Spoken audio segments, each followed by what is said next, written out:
Okay, so what we're going to do, each member, board member or school board member will have 5 minutes to ask questions, make statements. That'll be the first round. That'll give everyone a chance to speak and ask questions. If the answer to the question is pretty simple or doesn't take 15 minutes to give, Chairman Healy said she will gladly, they will give the answer tonight. Otherwise, if it's needs a little research, they'll come back to us. So with that said, who wants to be the first Board of Supervisors member to go? And that wrapped up pretty quickly. Ms. Bomke. Thank you, Ms. Bomke. Sorry. Okay, I'll go first. I do have a couple of questions, but I do want to let everybody know that we just received our book 5 minutes ago, so it was up here when we arrived in this room. So we have not had a chance to digest this information, okay? But I have had some conversations with my school board counterpart, so I just want to confirm some things and then ask a few questions. So I understand that there are certain groups of people that you would like to address within your school board budget, employees. And I understand there's the administrative assistants where you would like to, that would cost like $500,000 to bring them up to the minimum? No, okay? To the 5%.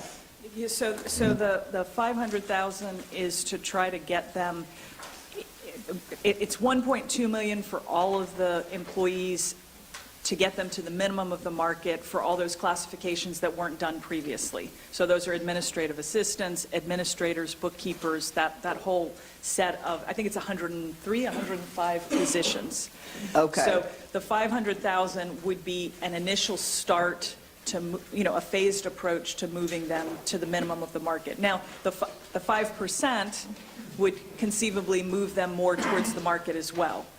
Okay, Okay. all right, so that's a phased approach starting it this year with about 103 positions. Correct. Thank you very much. Okay.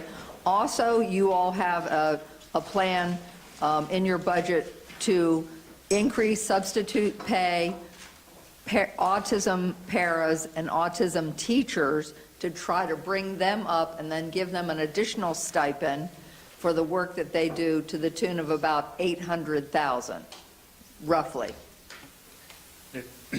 So the $800,000 that's in the budget is actually, in the past, we've gone over in our substitute lines. Correct. So that's actually not the full 800, but I'm going to say 90% of that roughly, and we can get an exact number, is actually to correct deficits that we've had in our substitute lines over the past several years. So it's offsetting some of the, we typically use salary laps and things like that to cover our substitute lines. Like if we have a long-term sub that has to fill for a teacher, the vacant teacher position will create vacancy savings, but we then need to take a long-term sub and place them in that classroom. So our subline's been going over the budget, which is why we increased our salary laps this year as well. But just to be real clear, there's not in the budget to raise the salaries beyond the 5% that the school board is proposing for staff for those three classifications you mentioned. Okay, okay. And you do have a salary lapse built into the budget? Okay. $2.5 million. $2.5 million, okay. Which was a 50% increase over, or was it a 100% increase? Half of that is what we had last year, so it would be a 100% increase from last year. Okay. I understand that the middle school principals, you're looking to move them from 10-month employees to 12-month employees, and that cost about $100,000. Right, so that's 7 of our 8 middle schools have a principal and 2 assistant principals. One is already 12-month, one is 10-month, and we moved that 10-month to a 12-month. Okay.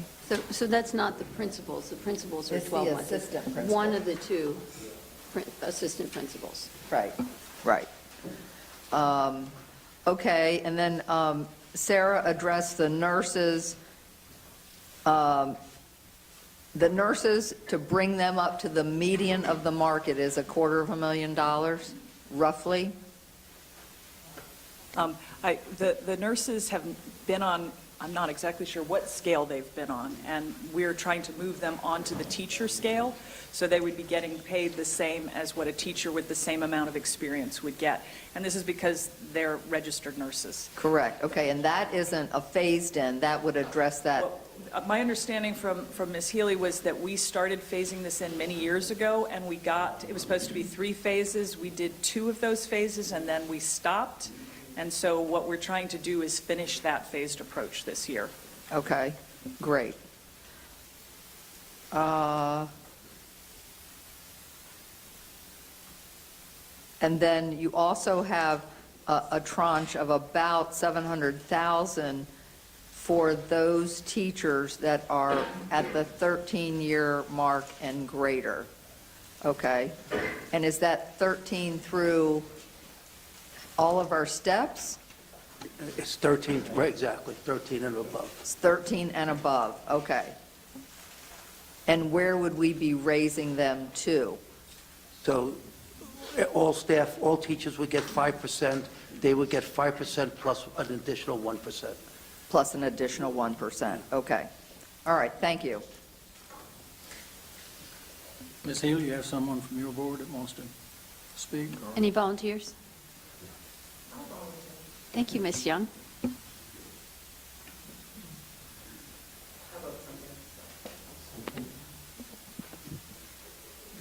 Thank you again for having the school board at this joint session. We've made considerable progress working and collaborating as a team.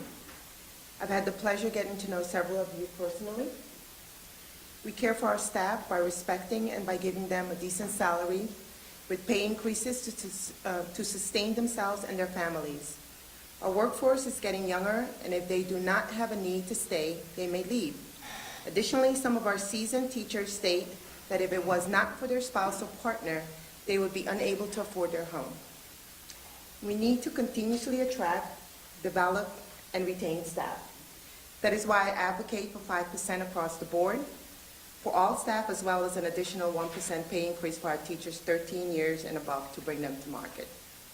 So we can compete with our Prince William, Spotsylvania schools, who make no excuses when picking off our staff, not only our teachers and principals, but also administrators and our bus drivers. We cannot operate only with teachers. As we all know that it takes a village to raise a child, and this holds true for our school system. What a small price to pay for our precious resources.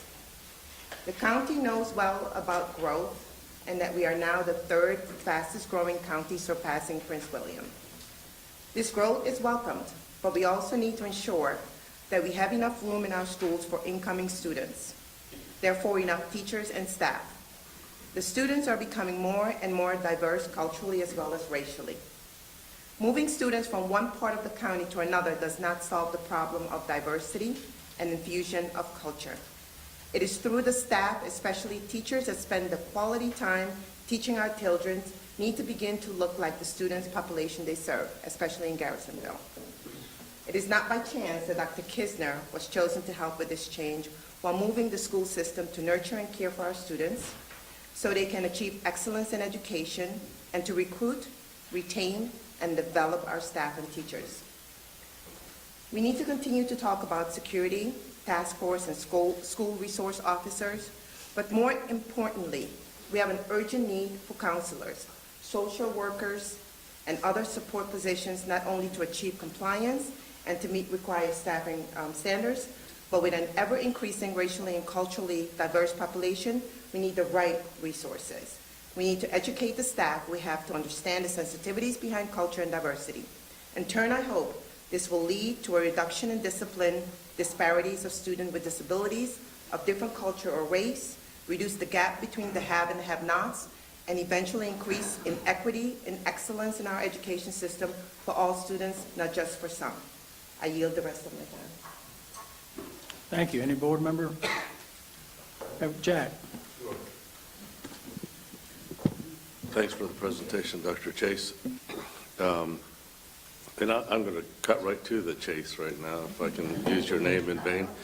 I'm on board with the SEA's position of the 5% increase for all.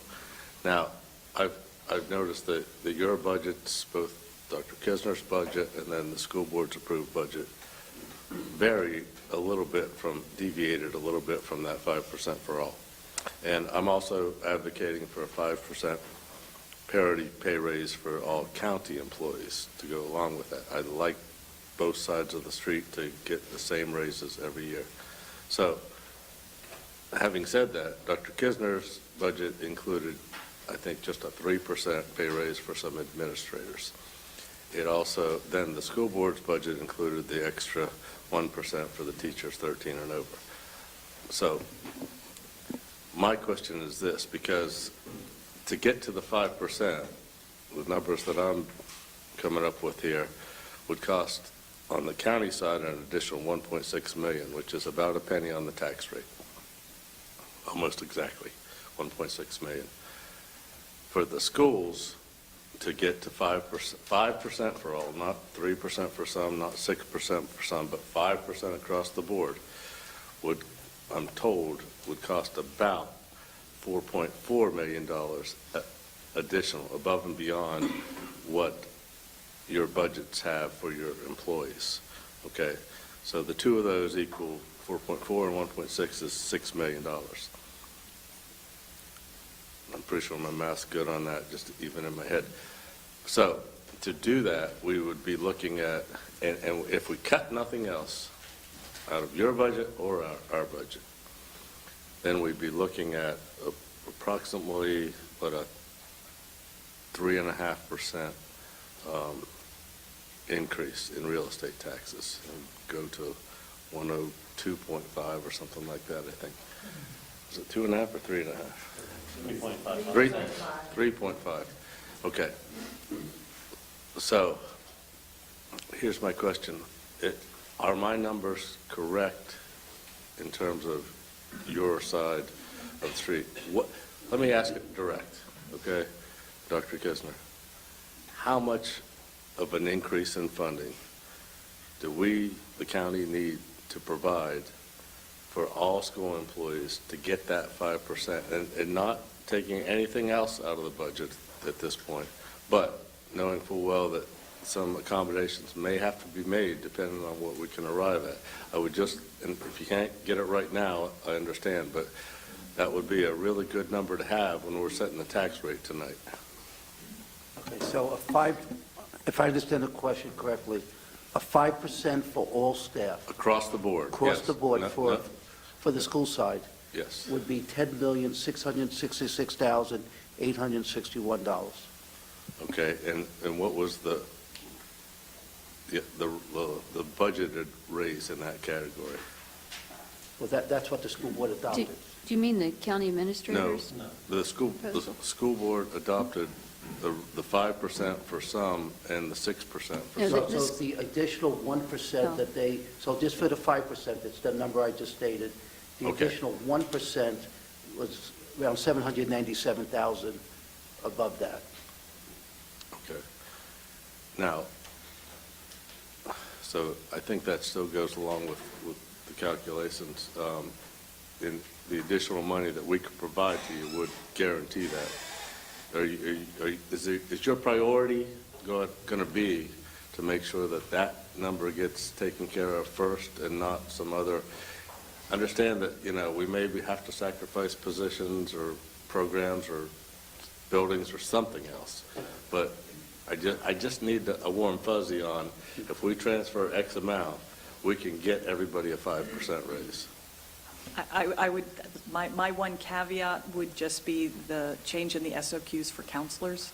So we don't have the option of not providing those counselors. Does that make sense? So Yeah, I know you have to provide a certain number, but I Right. thought the original budgets were Right.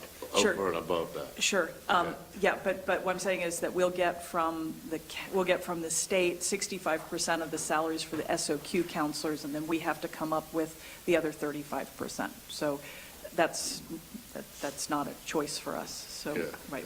and really, that's Right. noise in the budget. I to tell you would the hope truth. so, but I just wanted to be upfront. Right, okay.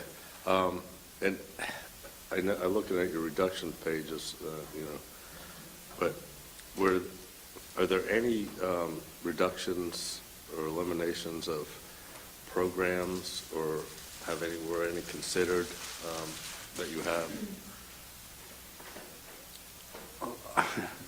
Well, again,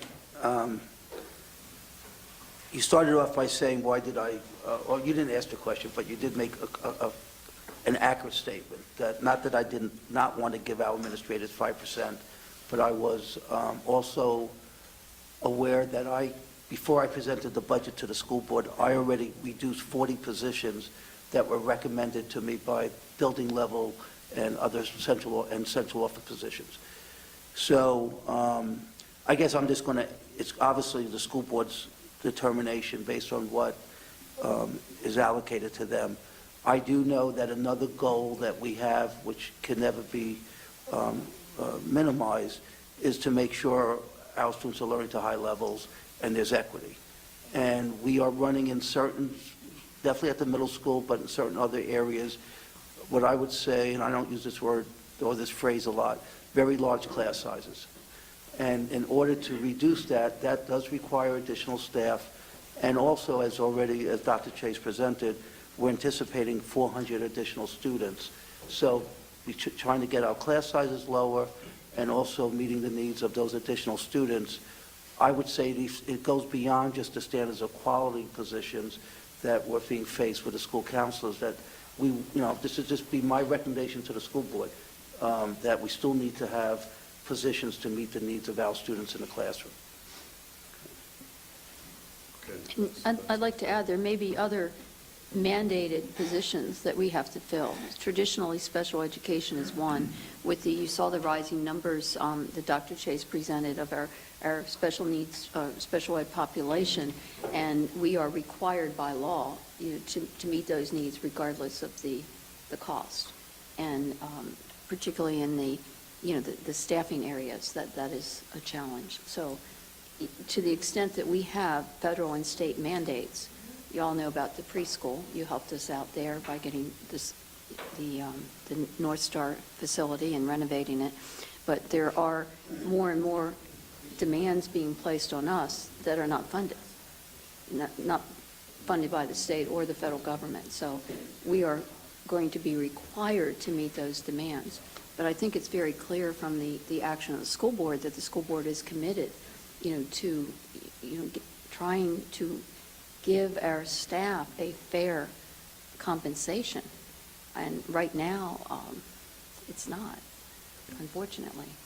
Well, and I'm hoping those things were taken into consideration in your budget formulation, so I'm assuming there's not going to be a lot of, last-minute throw-ins here. No, it's there, but Okay. I think you asked the question, can you assure me we're going to use this money for raises? I can tell you everyone wants to give the raises. There was not one dissent in that. But we're going to have to look at all the demands on the school system from, outside requirements, such as the federal and state regulations that we have to Basically, I'm meet. just saying, is your priority the raises for the employees? Because too many times in the past, it hasn't been quite there to the point that, we've had extra money for other things and it didn't get spent, and it could have been spent on salaries. And so I don't want that to happen again. I want to know that, the priority is that we can't set people's salaries. All the teachers and employees need to know, out there, all the employees need to know that the Board of Supervisors does not set the school employees' salaries, and that's something not everybody understands. You have a framework in your $300 million budget that allows you some latitude. Now, not a lot. Understand you've got, 85% is employee cost, and so I get it. But I just think, as long as you're taking it, the way you prioritize it, you can make this happen, because I think in the past there's been some neglect on employees. And, just like on this side of the street, same thing, but I think employees are our most valuable asset right now. I mean, you have a job to educate our children, and that's the most important thing. But the people who do that are also, very much a part of this equation. So, Okay, thank- Mr. Cavalier, thank- is that the 5 minutes? Okay. Yeah, Ms. Healy, you have a school board member that wants to speak. I'm assuming Mr. Cater. Good timing. So, well, I'll just start by saying thank you, guys. I truly, truly do appreciate your partnership and your continued advocacy for our kids, who, by the way, this will be the last budget season before it's also my children. So, but I was actually going to touch on that, and that's really all I had to say. I just wanted to say thank you, and also Dr. Chase, thank you for spending so much time. I hope you guys found that to be as to the point as I did. You did a great job, Dr. Chase. And I'll just touch on your kind of question, because I think I remember and I understand where it's coming from. In my first budget season on the board, we went through this process, and then we, got our allocation, and there were certain mandates, and we did cut that 2.5%. And I don't remember at the time where, what happened or how much we were able to give.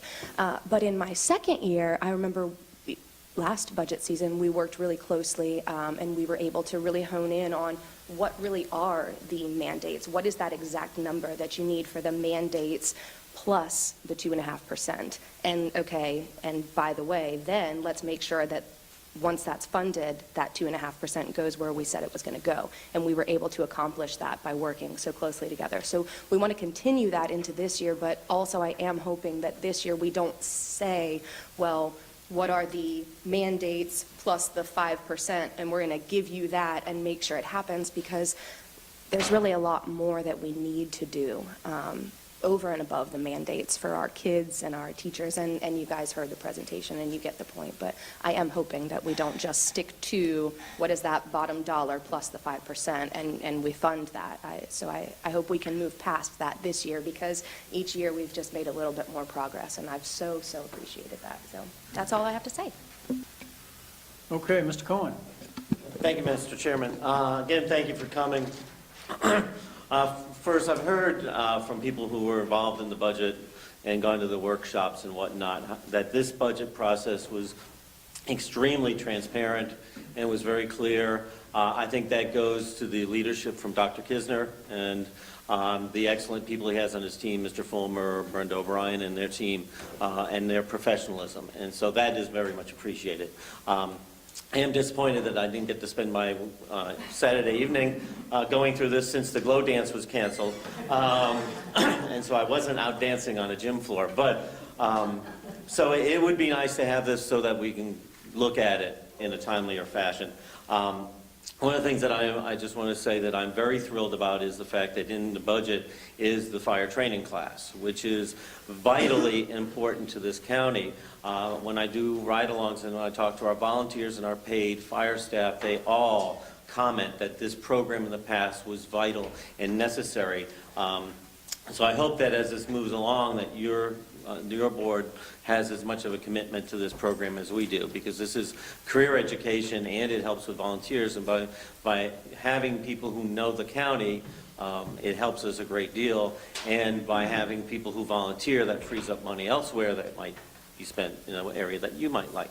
So I thank you. There's three things. Anybody knows me, I don't expect answers immediately. People in my building, it freaks them out. People in this building, it freaks them out. I don't make people jump. Ms. Baumke talked about the administrative assistants, and I was very big on this last year. I know that you all spent time on the study. I don't know if it'll be in here, but if we can get the details of that study and where it was, so that those of us who know many of these people can see. I hear that there's a great plan in place to go at that, but it'd be nice to be able to see the meat of that. On the paras issue, I'm still hear from paras in different buildings about a discrepancy, that certain paras got different pay raises than others last year. And so I just would, at some point, and again, you don't have to do this at this second, but I'm just curious as to how that happened and if that's being addressed. Because one would think, I started as a paraprofessional in a special ed classroom way back in the Stone Age, and so I understand often they are very low paid individuals, so it just would be nice to see some equity and understand that. One of the things that was raised numerous times, at least last year, and I think from other years, is a clear delineation of one-time expenses versus continuing expenses. And it may well be in here. I know it was in our budget. Mr. Foley and his team were very good at making it clear this is a one-time expense. So if we can get that, if it's not already in here, if we can get that understanding, that would make it a lot easier for everyone to go ahead. Mr. Cohen, thank you very much for giving us the questions. So just real quickly, we will send you, it's on our website, but I'm beginning to understand that hard copies we still like. So the compensation study is on our website. We will get each of the Board of Supervisors a copy of that study. Early April, the FAB committee is going to get the first recommendations on how we could look at that compensation study and recommendations to the school board. So we're not there yet, okay?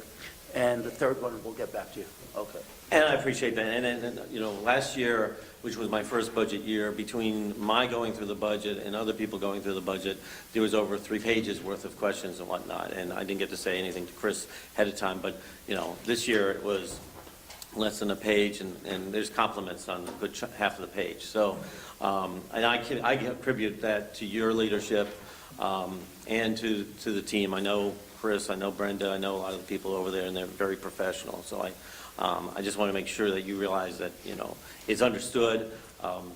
That is aspect, getting this early would have been nice too, but I understand how the process works. Thank you. That's it. I'm sure.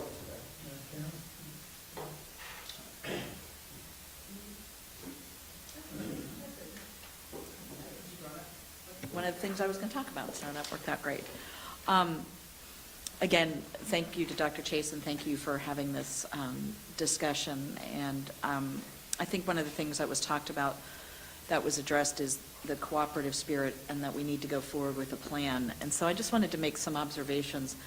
After reviewing, I did attend Administrator Foley's presentation of your all's budget, and I'm struck by the fact that both of our budgets are reacting to similar market forces.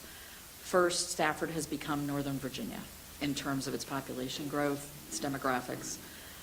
I think that we're all struggling with that Northern Virginia salaries must be provided in Stafford County, and school employees, county employees, in order to remain competitive and to attract and retain the best and brightest employees who can live here in Stafford County and work here. The changing demographics and increasing needs of our population require additional services and employees to meet these needs. Unmet needs may violate specific mandates and lead to further issues within our community, and I mean that on both sides. Our children, thank you, Administrator Foley, for this, make up 20% of our population. So Stafford is a family place, and our services and budgets must reflect that reality. National trends regarding low pay and small candidate pools for teachers, sheriff's deputies, fire and rescue further exacerbate the feeling that Stafford could be falling behind. As a school board member, of course, getting our teachers and all staff to national levels for salary is critical, especially as our population continues to increase. And I think the request of the school board is that for the 5% is a first step, but I don't believe it is the only step. I would be remiss, though, if I didn't state that the school budget can not only be salaries, going a little bit, I know, to the concerns that I hear, but needed new positions are going to be required to meet the needs of our staff. And again, one of the things many of you know, increasing class sizes so that every dollar can go to salaries is very difficult for me and will be unacceptable to me. I think we also have to, investment in new infrastructure is also critical. I think both boards need to work together to start the process of identifying the site for high school number 6 and to get rolling with this project. The school board set aside, I think it was $100,000 3 years ago to perform studies on seeking land for the high school. I think it's time for us to build on that investment. Investment in programs that Mr. Cohen and I must be thinking along the same lines that meet the needs of our students and our communities should be supported. I support the introduction of the firefighting class to be offered at our high schools. It's my understanding that over 50 students have expressed an interest. Chief Cardello has run a school program in his prior jurisdiction, and I would love to build on his expertise. This course wouldn't just benefit our students, it would benefit our community as we train them to fill these needed positions here and around the nation, but I would certainly hope they would stay here. I don't want to lose sight of school security officers and that discussion. I am very supportive of us looking in the mental health areas and stuff, but I do think as we move forward, we need to still not lose sight of some of those security mandates, and I believe we are having a security audit done, and I hope that's a dialogue we will have with with you all. Finally, I hope as elected officials, we can work together to address these challenges. We're not going to fix these issues overnight or in 1 or 2 budget sessions, and I think we have to be real, and I think we have to tell our constituencies that. I really would love us to do some kind of broad town hall meetings to talk to our population and tell them and say what the issues are. Most of you know I would love a county campaign to do a Buy Stafford so we can keep as many tax dollars here in Stafford. And I guess just the last point is the school budget is employee salary focused. I mean, I think that's what everybody talks about. But I would say that salaries is an investment in our children. We want the best employees to give their best efforts to the best resource we have, which is our kids. I would ask that we work together to provide adequate compensation and work life for all our employees here in Stafford so that our children have the benefit of the best teaching and school experience. But one thing I think both our budgets show, the investment is needed now. Our children and our citizens can't wait. Okay, on the board side, Mr. Dudenheffer, Ms. Maurer, raised your hand. Go for it. This is not going to be easy, but I just have a few questions. She's not contagious, by the way. I'm not contagious. I'm on antibiotics. I tested negative for the flu. So let me put that out there right now. A couple of things. The most important page in this budget for me is page number 25. That's the instruction page. Classroom instruction specifically. And I don't expect to get your math tonight, but if you can send me a breakout of the math on the first line item, which is salaries for teachers. So we're talking about a 6% increase. I know that we're switching out, older teachers and younger teachers. I get all of that. I also get the fact that you're building in $2.5 million in salary lapse. I'm assuming that's across the board and not just in this line item. But it strikes me a little bit that we're looking at a at some point 6% increase plus 35 additional positions, and I only see a 3.9% increase to the tune of $3.9 million. So if you can kind of give me a breakdown, not tonight, of the additions and subtractions on that, because in your entire budget, this is the number one most important line item for me to see. Secondly, I see a 60% increase in instructional supplies, and that's to the tune of almost $1 million. It's $800,000 also in this classroom instruction, so I'd like to get a little bit more on that.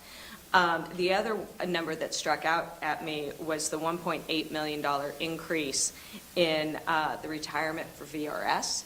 And so that's a 10% increase, and maybe I missed it in here that there was some sort of increase that had a budget hit, but a 10% increase it kind of strikes me, and I didn't go through every other page. Again, most important page in the budget. Last thing I want to ask about is, and you might know this off the top of your head, how many kids were estimated for the ADM last year, and how many did we get? Do you know that one off the top of your head? What was the delta, actually? More or less? Yeah, if you give me a minute. So we had 28,934 is budgeted for FY19, so Yeah. the year that we're currently in. 28,944. 44. Okay, Yeah. thank you. So that number obviously fluctuates. So we don't have a true ADM number Right. yet, and the state is based on ADM. We used the state's ADM number last year. So so the state has not given your final funding for the ADM for No, we have to, 19? we have to wait until our March 31st submission. Okay. And then they calculate it, and then we get our final funding for FY19. But I can give you a couple numbers for what our student enrollment was, which is different from ADM, because it can Right. change on a daily basis. So our September 30th enrollment was 28,905. Okay. Our November 30th enrollment was 29,011. Okay. And our January 31st enrollment was 29,149. Okay. Perfect. And And just a couple more questions. And again, I'm not expecting answers tonight. On the purchasing procurement, I see reorganization and the addition of 2 positions with an increased contribution to central purchasing. I understand that. Is this in coordination with our procurement office? Are we working hand in hand on that? Or are you saying you need 2 additional people to meet county requirements? It's in coordination. Okay, wonderful. And a couple of things that I want to say finally. Fantastic job, Dr. Chase. You really did a great job. Big difference between this budget than last budget. The hyperbole, there was a lot less hyperbole. And I greatly appreciate that because it makes it a lot easier to have a more open and honest conversation than when I get told there's, 50 mandated positions and it's a little bit hyperbole on that from last year. So I want to thank you for that because it makes it a lot easier for me to have an open and honest dialogue and not get kind of spun up on semantics. So I don't think that's all I've got because if I speak anymore, I'm going to go into a coughing fit and nobody wants that. Thank you. Okay. All right. Volunteers? I did plenty of talking already, so I'm yielding my time to others. Mr. McOsker? Make sure this is on here. Well, thank you. It's like I'm not the only one coughing tonight, but I'm not sick. But so first of all, thank you so much, Chairman Snellings, and your team for putting this together and actually, putting some thought behind how this process will go. I think this is probably one of the best processes, joint process that I've seen in my 7 years here. So thank you. Also, Dr. Chase, thank you so much for that great brief, right to the point, facts only, as Ms. Maurer said, and I agree with Ms. Maurer 100%.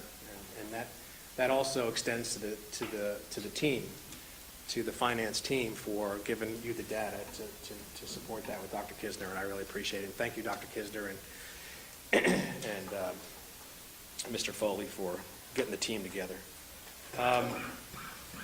So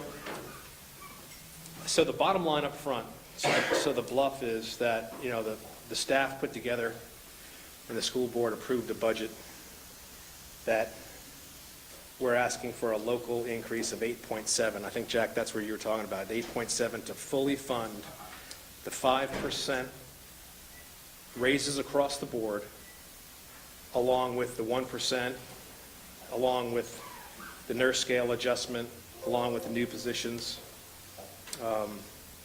and some other things. So that's kind of the number.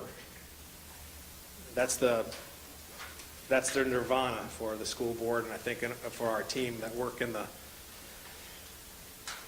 the buildings every day, at the tip of the spear with our students and making them productive citizens. And then it kind of decrements back from there, I think. Mr. Cavalier talked about, what about just 5%? And then have us figure out the rest of the stuff. That's going to be difficult. The school board's going to assume risk with the mandatory positions, with the growth positions, and then we'll have to put aside those paraprofessionals, the nursing improvements, and the bus driver improvements. And we've been incrementally trying to help them every year to get them up to the beginning of the market, as you heard during the brief. So I see the number one right up front. The number one 8.7 is the number, and then it's something less. But I think that 5% pay raise has to stick on our side, and I would appreciate it if it's stuck on your side. We would have to give you a number. It would be something between the 8.7 and the 3.7 proposed, of course. But I think that's the lowest we can go, I think, on our side to keep our employees. We're losing hundreds of employees a year. I'll tell you, we've looked across the nation, and you can see on TV the teacher strikes. That we say that in the military, that'll never happen here. Are you sure about that? Gosh, would that be terrible, right? We just had a strike and, the teachers are, and the support personnel in our schools and the leaders in our schools are, the reason our kids are doing so well and our schools are staying accredited is because they're working really hard and they're dedicated to their job. But even those of us who are either government contractors, state employees, military, we all expect that yearly bump, that yearly increase to keep with the cost of living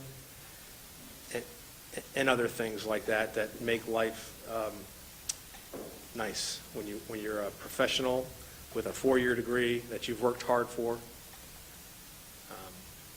and to raise a family, right? So, I really want you all to think about that, and I know it's not palatable all the time to say, hey, it's going to be a 3.55% tax increase for the 5%, and then it's going to be a 3.14 tax increase for the 3% and the 5%. But I think we're really at a turning point here, and it's up to us which way this is going to go. Whether Dwayne's gone in a couple of months to go pursue other things, right, in my job, or some of you have gone or you'll stay with me. We really have to turn this ship around when it comes to the compensation of the employees. Because there's going to become a time when the norm is, and it's starting to get that way with, the norm is, I'm going north. I will endure 95 for an extra 25 minutes each way if it's going to mean that we're getting that much more money. So I think none of us want that. I think we want to do the right thing by making sure we're paying our employees, and I'm 100% behind that. Even if it's the worst case scenario is you all increase the tax enough to cover the 5%, which is probably somewhere around a $6 million give, or a 5.9, or somewhere around there, if I'm doing my rough math, right?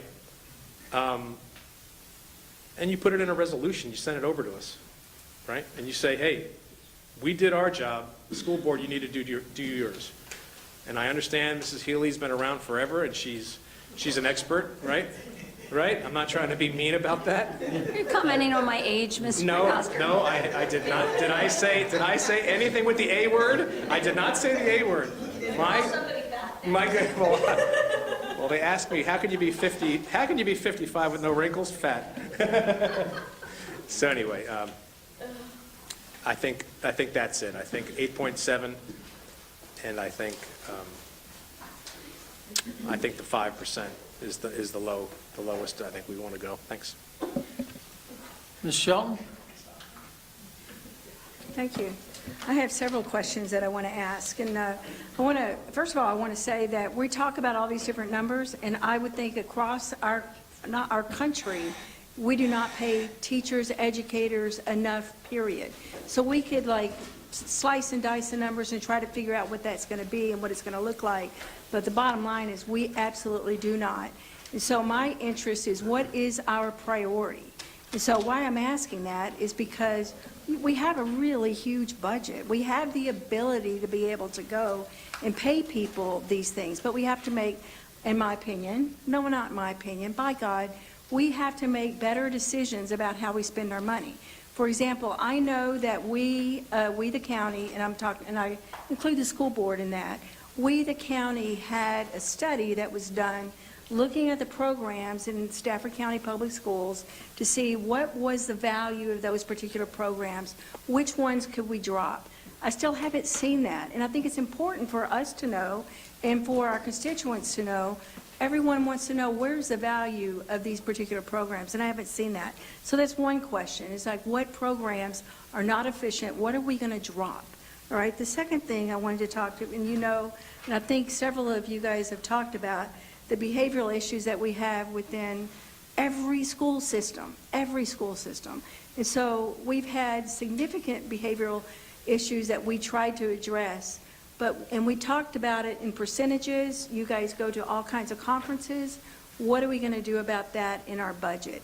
And so I don't see, and maybe because I had just got the book too, but I don't see the uptick on what are we doing as a long-term strategy to improve that? Where are our behavior analysts? Where are the behavior specialists? They're less than BAs. I'm not quite sure what that name is.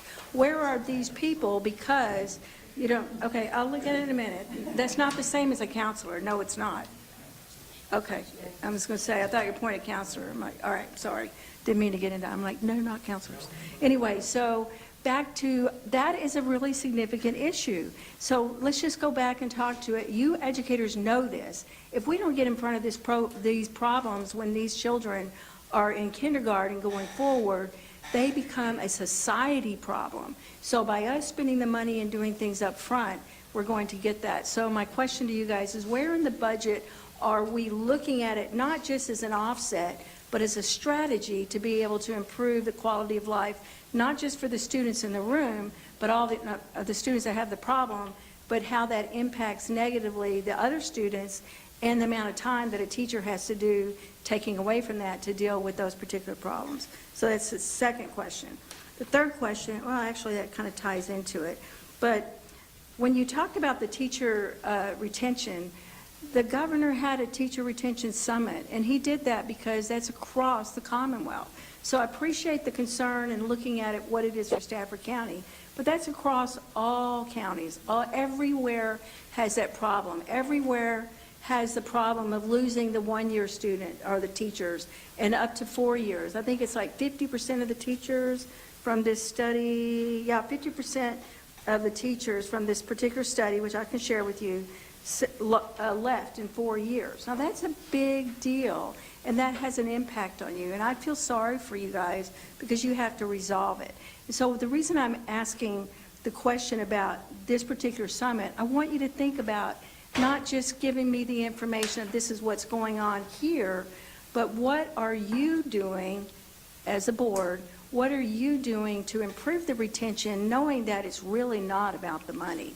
And so, why I'm saying it's not really about the money, because I look at, and this really bothers me, is that we're spending, what was it I heard today, $1 million for teachers that are coming in from out of the county and bringing their students in. And so I'm going to go, where is our priority again? Is our priority, if that's $1 million, is that, I mean, I want to do everything, right? And so where is our priority? Is that priority to, because that's a, what, 0.5%, if you will, for a teacher raise? I want to do it. I get it. I think it's great. But I'd really like to see you guys come back to and say, these are the programs that we think are valuable. These are the programs that we could fund. If you come to any of our work sessions, just like yours, we have those very hard discussions on the Board of Supervisors, because we know we can't do everything we need to. We also have our mandates. We have things that we have to do, just like you guys. So our bottom line has got some line, and I'm drawing an imaginary line here. There's a point when you go, I really want to do all these things, but this is as far as I can go. So I'm interested in looking at what programs that we can, that drop down to the bottom. You could share with me why one is more important than the other, whatever you guys want to do. But I'm really interested in seeing that we provide the funding for all our educators, all the people that we talked about today that, by God, deserve it, because that's our future. But that offset has to come from savings in other places, not just continuing. Thank you, sir. Thank you, Ms. Shell. Mr. Duden. Oh, I'm sorry. Madam Chairman, any school board member want to?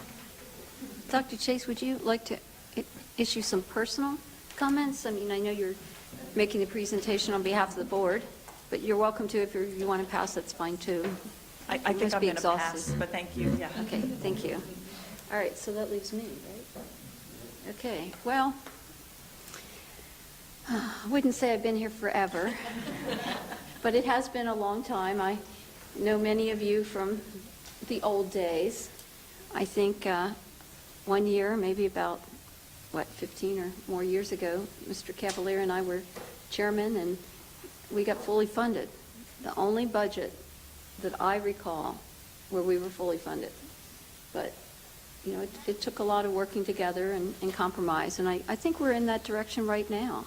I mean, what I see here today, thank you, Mr. Snellings, is rare.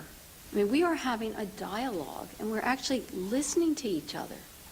I mean, usually, we come in with our body armor, ready to be abused. I mean, and you all know who've been here in the past know what I'm talking about, but that's not where we are today. So that's a positive thing. I mean, we're in a good place, and it's not just positive for us; it's positive for Stafford community.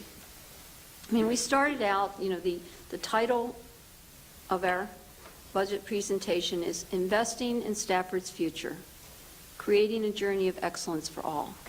We have been excellent in the past. We're not at that level of excellence right now. And as you see, there's been a lot of changes for us and a lot more challenges for us, not just in the populations, but in the requirements and the mandates and everything that's going on. But bottom line is when we invest in our schools, we are investing in our community. Because we all know people come to Stafford because of the schools, or at least that was what they've said in the past. We want that to continue, and we can't do it without funding. We recognize, and I think, we've all said, we recognize your responsibilities and the choices you have to make.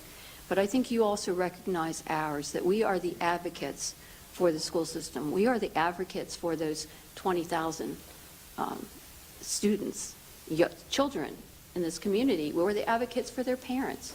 I think you all may have heard that we're having a redistricting.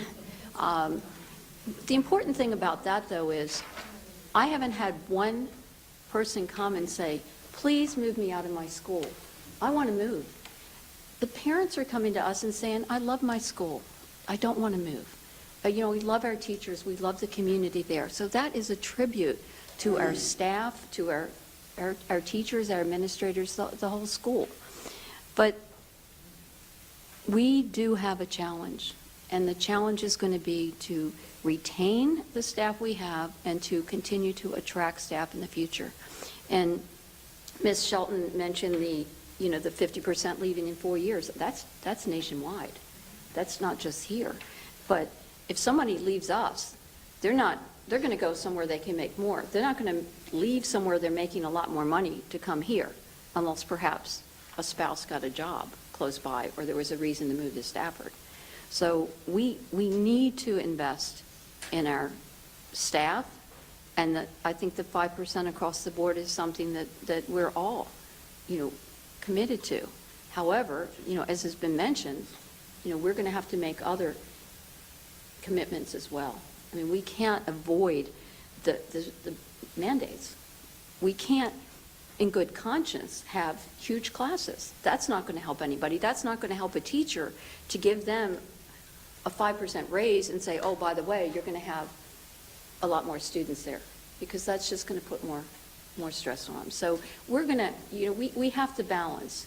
But I think if we can continue to work together, to have a plan, to have a roadmap, that if we can do something this year, what can we do next year and the year after that, regardless of who is sitting, in our seats, or perhaps yours. At least there could be a vision for the schools. I mean, you have a vision for the county, and you've done an amazing job with what you've done with the bond rating, with the position that Stafford's in now. That's thanks to the vision of the Board of Supervisors and the work and commitment that you put into that.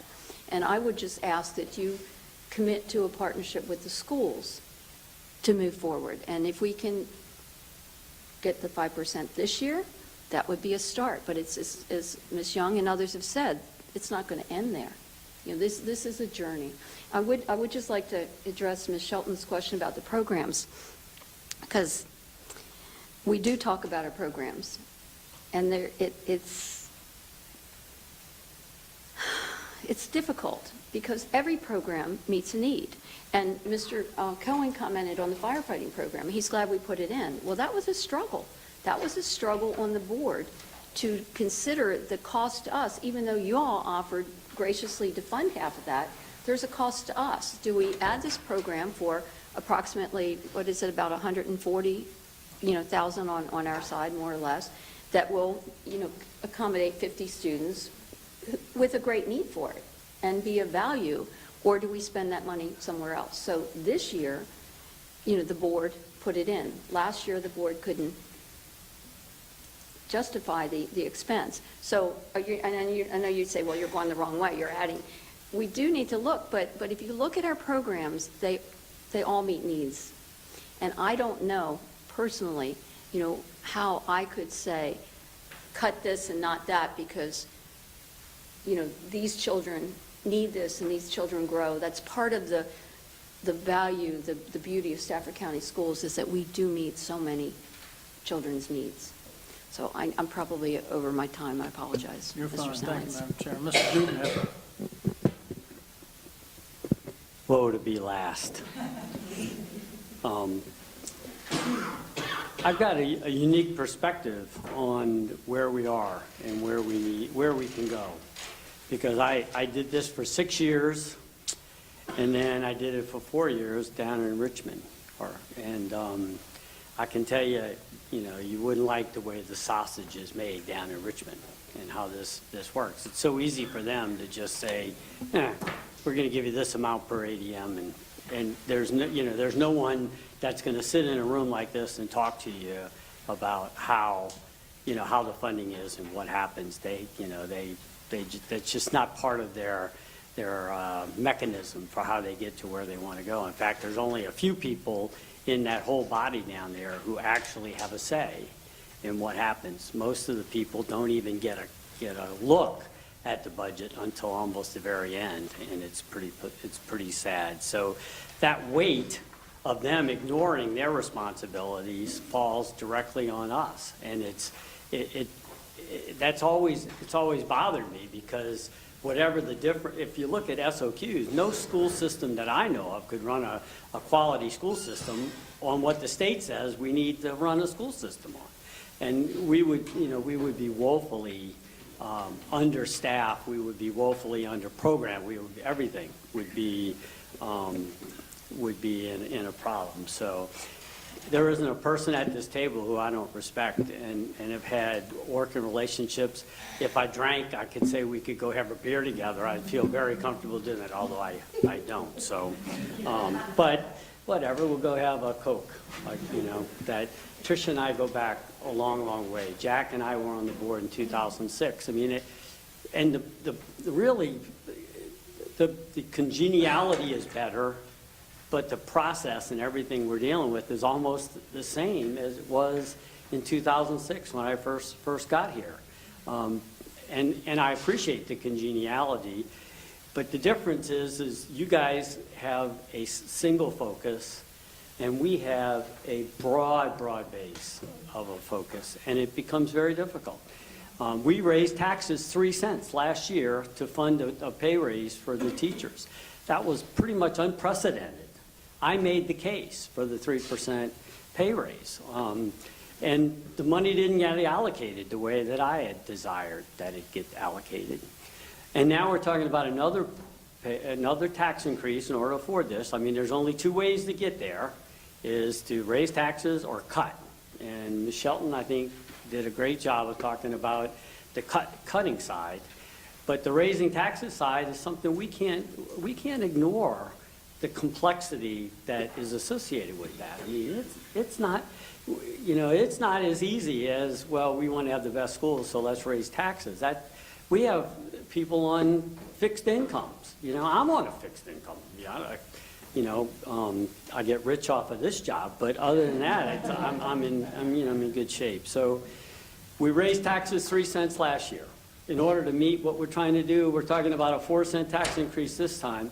And nowhere has anyone said, what's next year? And what's the year after that? We're trying to do a 5-year budget. That's something Tom Foley brought with him. It's an outstanding concept because we know, okay, if I do this year, it affects what we do next year. nothing here tells me what happens.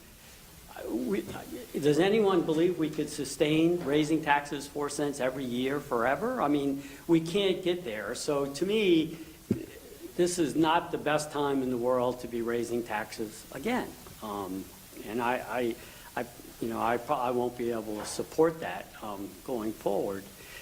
Next year, we do reassessments. I mean, so the county's growing, the prices of houses are increasing dramatically, and, we can, personally, we can see where that takes us. But at this point, I don't see, we have responsibilities.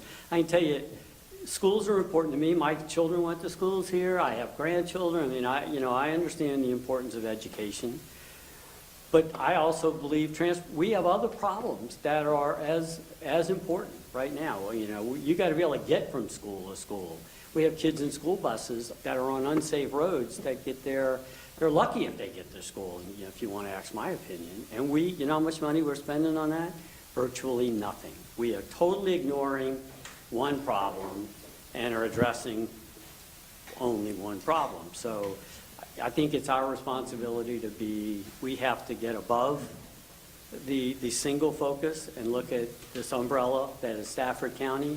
We have to look at sheriff's deputies. Almost everything we're saying today about school teachers also applies to our sheriff's deputies. We're losing them. They're going up north. They're going to work for the federal government. And they make more if they're in the little police departments up there that run the mall. I mean, just the various things like that. We're trying to grow a quality fire and rescue department. That hasn't been easy. When I first came on the board, we had one full-time fire and rescue personnel. Now we have almost 160. But with the growth, just like with schools, we have to grow the number of paramedics we have, the number of firefighters we have, the number of sheriff's deputies we have. Right now, we're at a point where we have, in the Commonwealth's Attorney's Office, he has the same number of prosecutors now that he had in 2006. We haven't increased the number of prosecutors that he has. We can't sustain that. We're overcrowding over here in the courthouse. So, I mean, it all overflows into our capital improvement side of the house. So I wish I could say that, we're going to throw you over that. And maybe we will. I mean, I can't speak for my brethren up here on this side of the aisle, but to me, this year is not a year that I'm going to be able to support a tax increase. And we're going to all have to tighten our budget, tighten our belt, and move forward the best we can. But I think that at some point, we need to sit down in the off budget cycle and talk about a 5-year plan or whatever. Even if it was just next year, somebody told me, Mark, we're not going to come after a big pay raise next year. We're going to handle just growth. And no, does anyone at this table believe that that's going to be the case? I don't think anyone would agree that that's going to be the case. So it scares me to even consider a tax increase this year without knowing what is coming at me next year and the year after.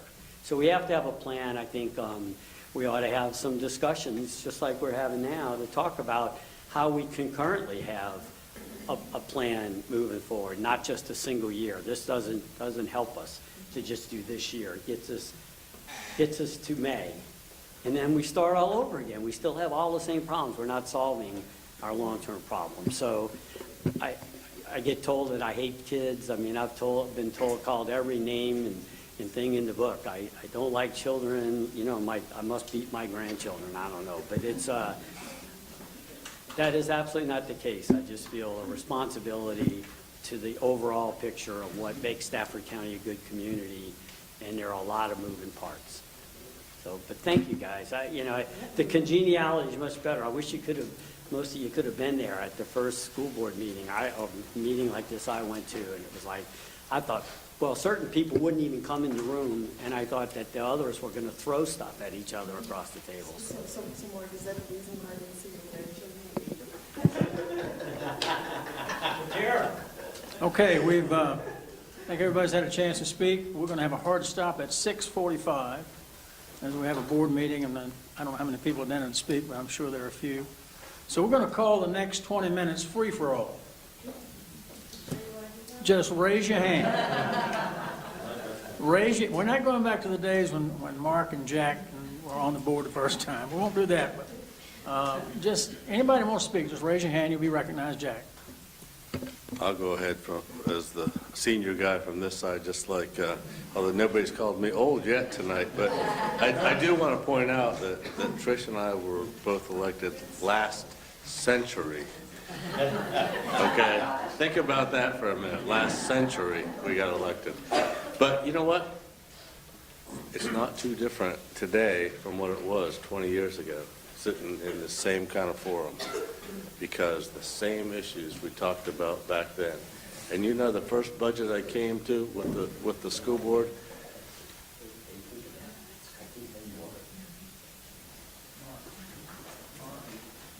can I have a minute, please? The first budget was that the school system's teacher salary scales didn't line up with years and steps. They were all askew, all over the board. There were plateaus and there were jumps and bumps, and we spent a tremendous amount of time and money to get it basically evened out linearly, and because that's what people wanted, because it matched the federal pay scale at the time in terms of process and procedure.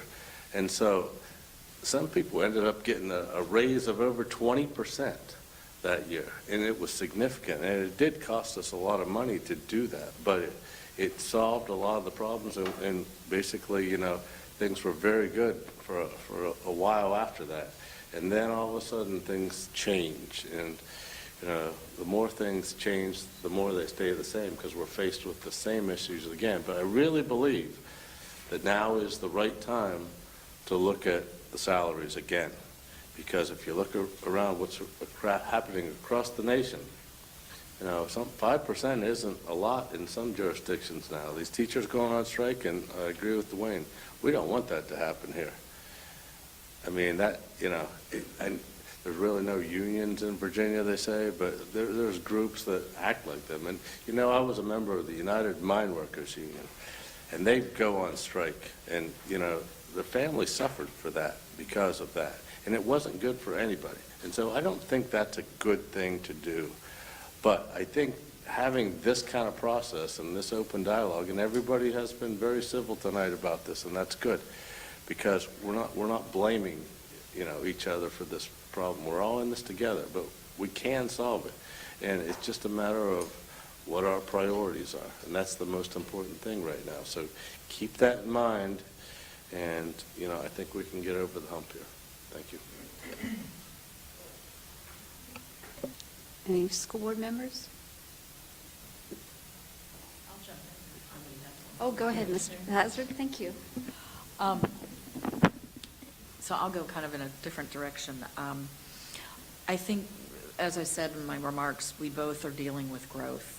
That's something we, as a community, are going to have to be dealing with. And I just wanted to throw out the idea that our CIP Advisory Committee has been talking about land banking or some kind of planning for future needs that we are going to have in this county.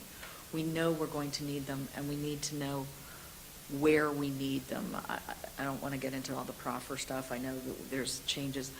But I do believe that a dialogue between our boards of what land do we have, is this land that we can use, and land banking to start thinking for the future. Because going through the redistricting process, I've really learned a lot about where we may have holes and different things. And I know you all have needs too for other places. And I just think maybe that beginning process, we keep talking about 5-year plans and stuff, but we need to be planning not just for the growth of the people coming, but where are we going to be putting those facilities? Obviously, sitting on a school board, I have much interest in the schools, but I also have them for, do we need additional places for, you know, our sheriffs, maybe in the South, you know, just different things. And I just would love to see if, I'm not saying land bank is the way to do it, but I'm just wondering if we may need to be discussing that as boards, because we don't want to, we always have to, we seem to always have to take the land that we are given, which many times it may or may not be in the right place. And so it's just something for us to think. I'm just throwing that out. I think our CIP Advisory Committee is going to be bringing something, at least talking about that. But I do think us as at least the current elected officials, we need to start thinking in that way. So I'm just throwing that out as an idea. Anyone else from the board like to speak? Comment, question? Ms. Baumke? So it's been interesting listening to everybody and all the comments that everybody has. It's always very useful information, and I think that we do have a very good dialogue with the school board and our individual meeting members. I mean, Sarah and I talk all the time about different things.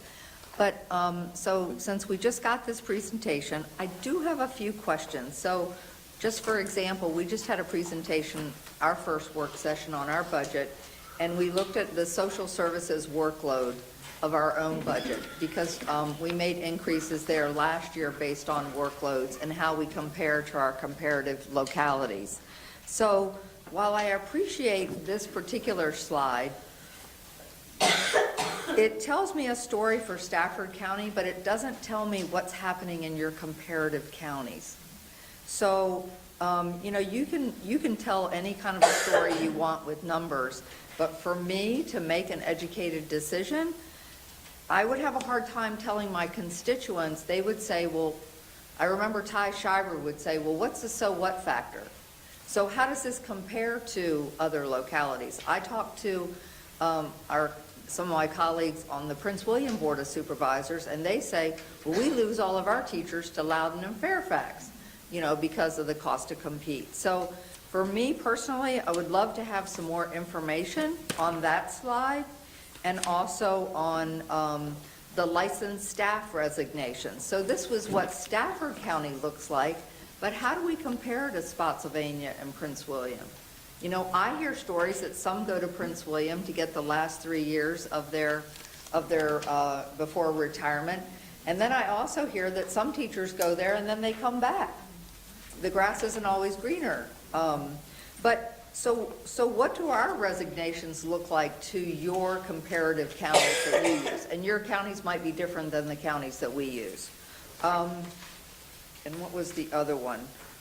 So any kind of statistical things that you give us, the data doesn't mean a lot to me unless I can look at what's happening in your comparative counties. Then I feel it has weight, and I can go to my constituents and say, well, look where we stand, because that's how we made our decision on social services. We didn't know we were so far behind. We were grossly underfunding our departments and that department and the caseload workers. The caseload that the workers had was unbelievable. And we were losing people. And we are still going to continue to lose people because that is a difficult department. But how do we compare to our locality? So I would like additional information there. But I do appreciate your presentation. It's very good, Sarah. I just wanted to make a comment, Mrs. Baumke. We'll be happy to request that data, but when we request data from our comparable jurisdictions, there is no obligation on them to provide it. And if they don't maintain that data, we put that together specifically for our purposes to know where we are. Perhaps they do the same thing, I don't know. But we'd be happy to, to request that data and share it if it's available. We might find that that data is in their presentation. Yeah, that's true. So we will be requesting that, and I'm sure everyone is in the midst of their budget season as well. So we'll keep you posted on, what their response is. If I'm not sure they can, get it to us immediately, but if they have it, I'm sure they'll share. They've been very good about sharing that data. And I will say, there is an interesting document that is put together every year for the Washington area school systems, and it is very interesting. All the school systems in the sort of Northern Virginia, Washington, D.C. area agree on putting together this comparison document, and they have agreed on exactly how all of these things get calculated. And I know Ms. Young and I, when we learned about this, we thought it might be very interesting for the Fredericksburg area to have something like that. But I don't know, it would require all of these jurisdictions to sort of agree. And you do find there's a little bit of territorialness, like we don't want to tell, like somebody doesn't want to tell somebody else exactly what's going on because we don't want you to get the edge on us or something like that. But it might be very interesting to pursue trying to put something together like that. And that doesn't necessarily mean the Fredericksburg area is the market that we set in 2015, but it may be more meaningful in terms of where do employees go. Right, right, and that would be helpful. And, I mean, also, Sarah and I had a conversation the other day, because I just said, hey, refresh my memory on some of the programs, that you guys had a program study that was done. Have you taken any action there? What are you thinking? Has there been any progress? And that was on the IB program, the Commonwealth Governor School program, and the, not VAS, APPX program, which I still don't understand. But, and you might want to just share, in your words, what you shared with me.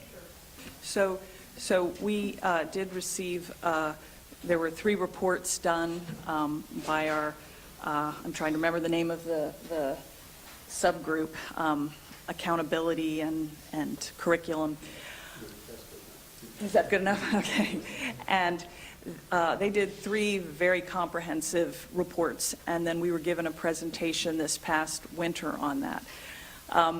And it was really interesting for me because I had sort of thought of IB and CGS and APPX as all being sort of serving the same purpose.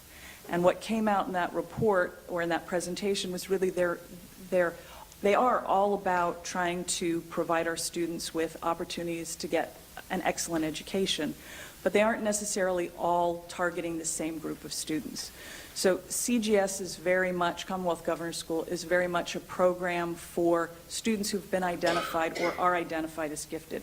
And that's defined, perhaps not in the way that many of us would like to see it defined, but it's defined as, you know, these students are testing in the top 5% or something along that line. But we have a lot of students who are interested in being academically challenged, and they can't get into the CGS program because they don't test in the top 5%. And so the IB program provides that opportunity for many students. You don't have to be in the top 5% to get into that program and have the opportunity to receive some kind of challenge. But in that presentation, what became apparent to us is that perhaps the IB program is not really accessible to all our students. So for example, if I want to be in the IB program, I have to go to Mountain View or I have to go to Brook Point. And if I don't have a way to get there, if my parents don't stay home or if my parents don't work locally, then somebody has to provide transportation. And so I think what I came away with, and I think many of my fellow board members came away with, is these programs are important, but it's important that we modify them to give access to all our students who want challenge. And our goal is an excellent education. The other thing I would say about IB is it helps us with retention of teachers. Teachers want to be challenged. Teachers want to get trained to do better coursework. And the IB program gives these kinds of training opportunities. And once a teacher is trained in the IB curriculum, they don't just use it in IB. They use it out in the rest of their classes that they teach when they're teaching classes that aren't IB classes. And so it's sort of an investment for all of our students. I mean, if you're a better teacher in an IB class, you become a better teacher in your other classes as well. And I'd like to end with, in responding to this, with just one other thing, which is I frequently hear people talk about what programs could you cut. And we're not actually required to provide, you know, baseball or football or any of those kinds of programs. And whenever anybody talks about cutting those programs, what I always hear from people is, well, but that's why they go to school. If you don't have those programs, these students don't want to go to school. Well, that means we're failing, okay? Our students should want to go to school because the education is wonderful. And IB, that program, as well as Commonwealth Governor School and APPX, those are challenging our students. Those are providing the reason that our students should go to school. So that's kind of what I got out of those 3 reports and those presentations. I hope I answered your question. I think we're just about at the end. I want to thank everybody for being here this evening. I would ask that you police around your area. The only one question I have, and I haven't gone through this, obviously, page 10, line 2. Is that an error? No, it's not. It's worth everything. Is that an error, or is that correct? I was trying to be discreet about it, Doctor. Please note that they put everything in my salary that needs to be broken out, like health insurance. So everything is in there? Okay. I'm sorry? Yeah, we've got to buck out in 4 minutes. You got 4 minutes. We got one more question, ladies and gentlemen. One more question. Ms. Young. In the spirit of communication and collaboration, I just wanted to ask a question about community engagement. Is there an opportunity for shared services there? Well, I saw it in your presentation. It said the community engagement, and so I was wondering if there is an opportunity for us to be doing something. Okay. I think there are a lot of opportunities. Yeah, a lot of opportunities. Okay, so maybe We do far better when we work together, and we also are on similar messages. Yeah. And, you know, quite frankly, Cherie is fantastic, and we've just kind of got caught up to where you guys have been for quite some time, and absolutely. Yeah, so we can have the same message. Okay, thank you. Yes, Ms. Healy. I just wanted to thank you all for having us here and for making us feel welcome and part of the Stafford team, because we all are. And thank you, Mr. Snellings. I really appreciate your ideas for this format, and I would think it would be a good model to consider in the future. So thank you. And Thank you very much, Dr. Jason. ladies and gentlemen. Let's go down to the public hearing. Oh, God.